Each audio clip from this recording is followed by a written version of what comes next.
Country94, CHSJ St. John, your source for local news. It's 19 degrees at 1 o'clock. Good afternoon. I'm Sherry Aske, and this is CHSJ News. Hurricane Irene is now Tropical Storm Irene, but forecasters say the storm is still large and brings the threat of high winds to southern New Brunswick. Chris Fogarty is a meteorologist with the Canadian Hurricane Center. He says heavy wind is expected to whip through St. John tonight, and the area will see bursts of rain. Draw your attention to the midnight hour when the tide is high, between 11 p.m. to midnight. There could be flooding issues related to storm surge and waves. Fogarty says Irene is not just an overnight event. He says winds will continue to blow tomorrow, even if it's under sunny skies.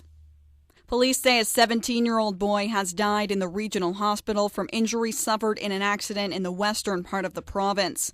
RCMP say the boy was a passenger on a motorcycle that collided with a pickup truck Friday night.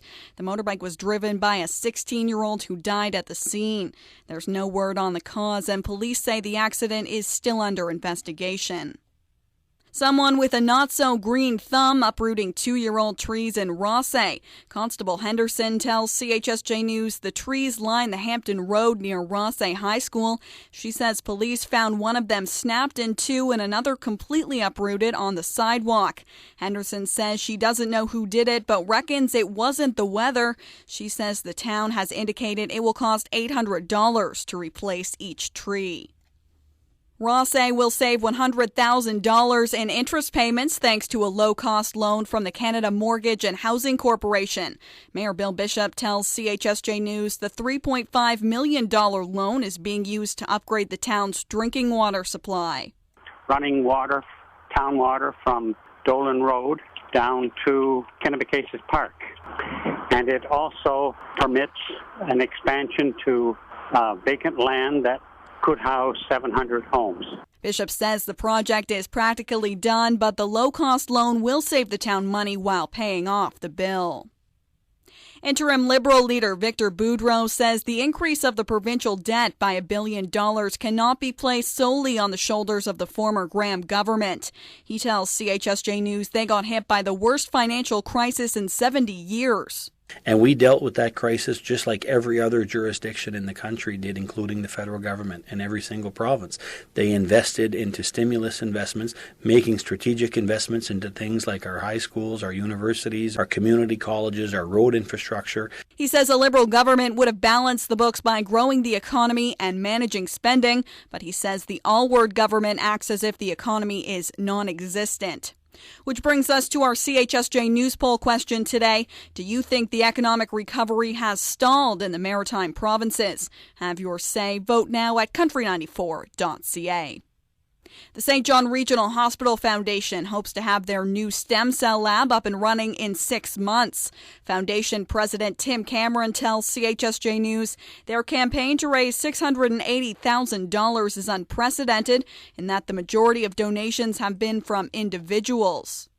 We do direct mail. We mail to people and ask for gifts. And this particular year is a better mail campaign than we've ever had. Even with a postal strike that came in the middle of it, it was much stronger. The case is just very strong, bringing a new cancer treatment that's going to save lives. I mean, what's a better case than that? Cameron says despite being about $150,000 short of their goal, some of the equipment for the new lab has already been ordered. An automated feeder making life easier for salmon farmers at Charlie Cove Fish Farm near St. Andrews. Chuck Brown with Cook Aquaculture says an underwater camera allows feed technicians to see what's going on beneath the surface. He says they're trained to identify signs like the fish slowing down to know when to stop. He doesn't have to wait for pellets to start falling to the bottom of the ocean. He can turn off the feeder when the fish are full. And that's ideal for us because feed is a very expensive component of our business, and we don't want to put excess feed into the water. There's no need to let feed sink to the bottom. Brown says 20 years ago feed had to be shoveled out by hand, but now researchers can tell when fish are full. And with the nearly week-long celebration of Jack Layton's life over, the New Democratic Party is looking to the future without their former leader, but with his vision firmly entrenched. A state funeral for Jack Layton took on the verve of a political rally yesterday as former Ontario NDP leader and diplomat Stephen Lewis called Layton's final public letter a manifesto for social democracy.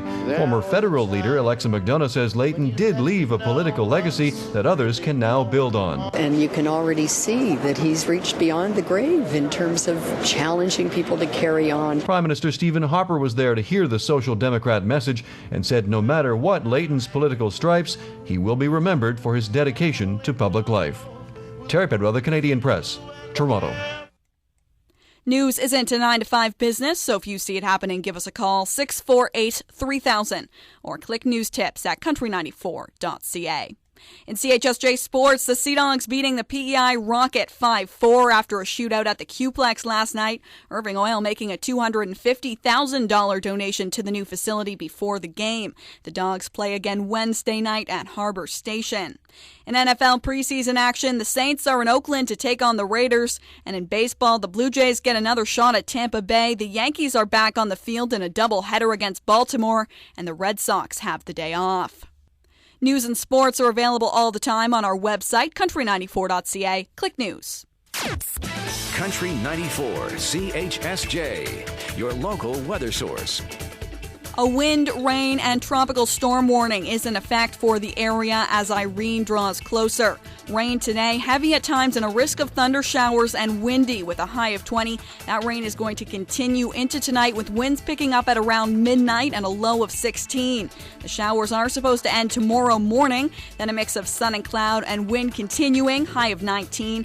And Tuesday's outlook, a mix of sun and cloud, high of 21. It's 19 degrees at CHSJ St. John, your source for local news.